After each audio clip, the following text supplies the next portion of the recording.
All right, guys. So today I want to talk about, of course, it's our purpose party. We're talking about purpose, right? And so let's think about what is purpose, right? So the definition for purpose is the reason for which something is done or created or for which it exists. And the word reason really stuck out to me because that's the way the definition starts off. The reason for which something is created or exists, which makes me wonder, why were we created and why do we exist?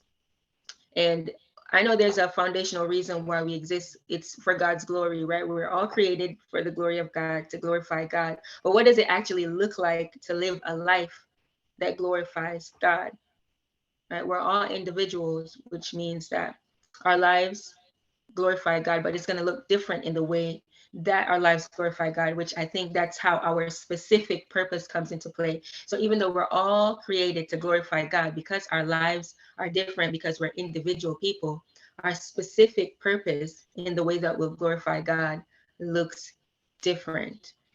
Okay. So that's how our purpose becomes specific. That's our purpose.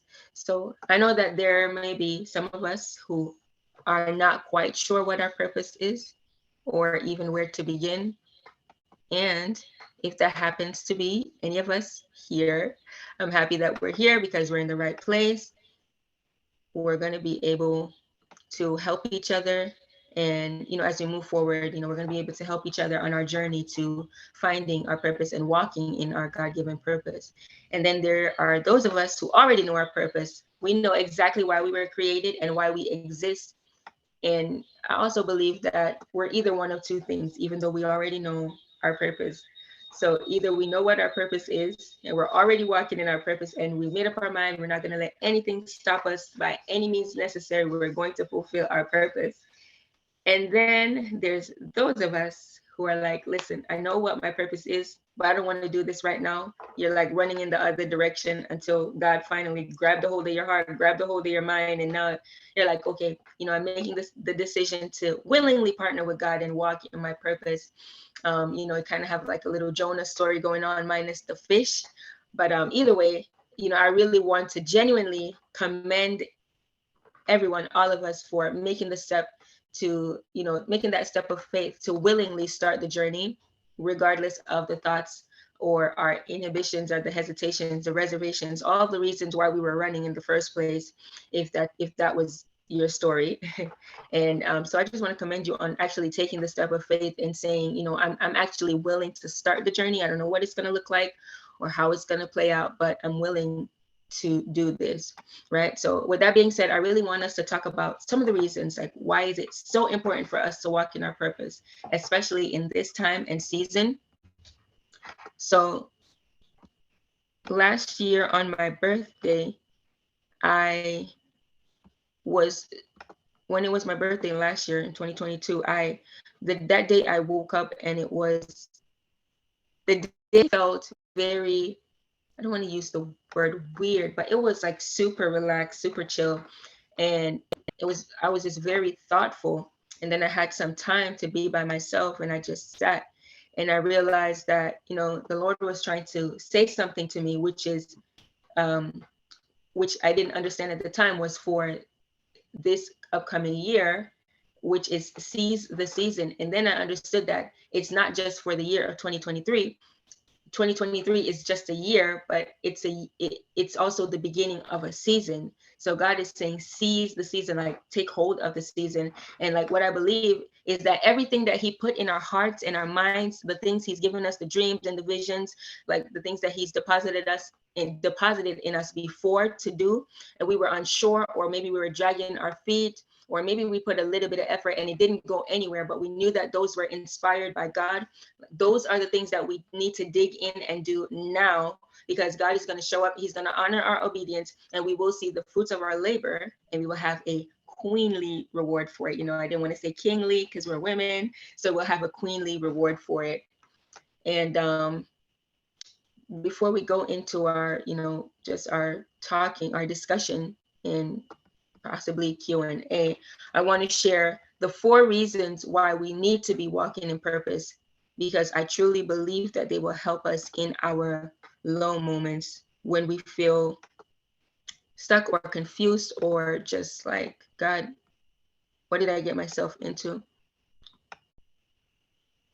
I believe these 4 reasons will help us. So the first reason is no one else can do it like you, right? There is no one else on the face of this earth that can do it like you. You are uniquely, strategically, fearfully, and wonderfully made.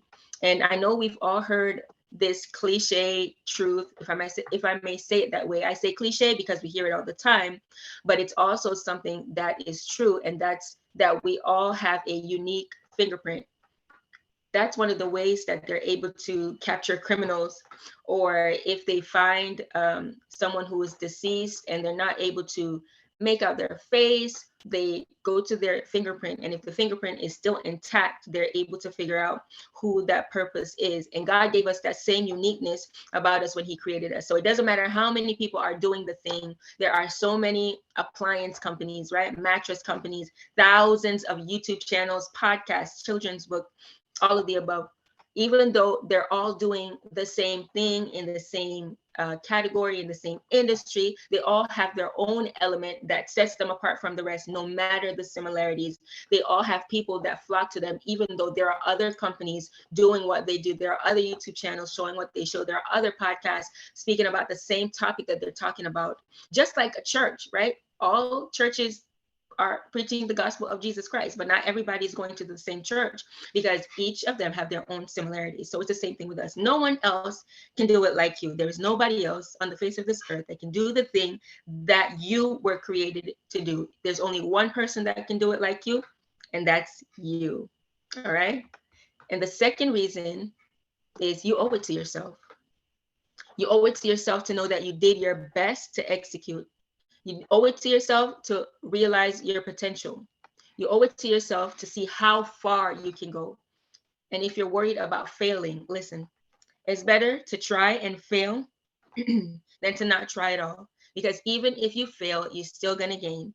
You're going to gain experience, you're going to gain knowledge, wisdom, and all of that. When you analyze it, when you go back, you evaluate it, it's going to accelerate you in the thing that you do next. It's going to accelerate you in the next time you try again, because now you know what to do, what not to do, right? So throw out those limiting beliefs, bet on yourself. You owe it to yourself to try. You owe it to yourself to execute. The third reason is you've got what it takes. You've got what it takes. And I'm saying that again because I know a lot of times doubt comes into play when we're doing something new, when we're launching out, when we're branching out, but you've got what it takes. You were divinely inspired to do it. It was more than a good idea. It was a God-inspired idea. You're passionate about it for a reason. There are gifts and talents and skills on the inside of you that will help you to begin and grow along the way. You may say, I'm good at knitting, but how will that help with a marketing agency if you're in a marketing agency, right? Or I'm good at knitting, but how will that help me to be a vocal coach? Well, the thing that those two things have in common, knitting and being a vocal coach, is that it's going to require your focus and your creativity. Knitting requires your absolute focus and it requires your creativity. And the same thing with being a vocal coach. You have to be focused, paying attention to your students, to be able to give them feedback and critique and to help them and to see what they are missing so that they can get better. And also creativity, because it's not a one size fit all when you're teaching someone how to do something, or you're teaching people what works for Johnny is not going to work for Jane. So it's going to require focus and creativity. So your gift and your skill at knitting comes over into your vocal coaching and comes over into your marketing agency. So those gifts and skills and talents that are inside of you, they are going to help to propel you in your purpose. Whatever your purpose is, when you're walking in your purpose, they're all going to come into play and help you. So you've got what it takes. It's inside of you. So take the limits off. If your mind can conceive it and you apply yourself, then you can definitely achieve it, right? Well, you know how to do everything from the beginning? Probably not, but you've got what it takes. You may need a team later, maybe a coach, maybe to read some books, maybe to take a course, but you've definitely got what it takes to get it up and running, to start, and for it to grow along the way. And the fourth and final reason is there is someone waiting on your results. There is somebody waiting on your results. Someone is waiting for the results. There's a community of people, a nation, nations, a generation, maybe even generations waiting for that thing that you need to walk in. The person who created the electric stove, the person who created the electric stove has impacted nations and generations of people. The electric stove probably was created, I don't know, hundreds of years ago, and everybody uses, or not everyone, but a lot of people use the electric stove today. The iron, so many people use an iron. Even Zoom, whoever created Zoom, the group of people who created Zoom, who gave us a platform to meet virtually from different parts of the world, they're impacting nations. Nations. What if the person said, you know what, they're not going to need that. Everybody can just take an airplane, go meet up. They can drive a car, take a train, walk, take a taxi, and go meet up and do whatever. Or they can get on a conference call. What if they said, no, we're not going to create Zoom? Why? Nobody needs it. Or, you know what? I don't want to do that right now. It's too hard to develop this software. I don't have the time to develop this software. Nations, generations are waiting for the thing that you need to walk in. All right? Whatever your purpose is, it could be writing songs, starting a business, writing books, the organization you need to start, the school, the book, the conference you need to have, the seminar, right? A clothing line, whatever the idea or thing is, whatever it is that God has put in your heart to do, it will shift the trajectory of their lives in a profound and positive way, whether you know it or not, right? You may not even know who it's going to impact. You may, because it's going to affect generations, you would have passed away, but the thing that you started will be continuing to impact the people coming after you.